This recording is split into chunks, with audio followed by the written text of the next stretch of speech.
গত 16 তারিখে এইচএসসি পরীক্ষার রেজাল্ট দিয়েছে ভাই, সবাই উত্তেজনায় ছিল কে পাস করলো কে ফেল করলো এই নিয়ে হয়েছে। ফেসবুক খুললে দেখি কেউ আনন্দে পোস্ট দিতেছে, আবার কেউ চুপচাপ হয়ে গেছে এবং আইডি ডিঅ্যাক্টিভ করে দিয়েছে। এই দুই রকম মুখই আজ দেখা যায় হাসি আর নীরবতা। আসসালামু ভিউয়ার্স, কি অবস্থা সবার, কেমন আছেন সবাই? আশা করি আপনারা সবাই ভালো আছেন। আজকের মোটামুটি কথা বলবো এইচএসসি পরীক্ষার ফলাফল নিয়ে।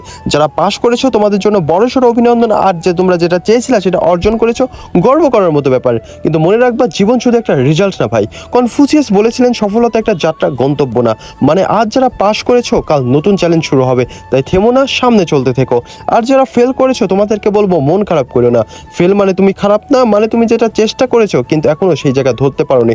আলবার্ট আইনস্টাইন একটা কথা বলেছিল, আমি ব্যর্থ হইনি, আমি শুধু এমন 999টা উপায় খুঁজেছি যেগুলো কাজ করে না। এই কথাটাই শিক্ষা, ভুল করো কিন্তু শেখা বন্ধ করো না।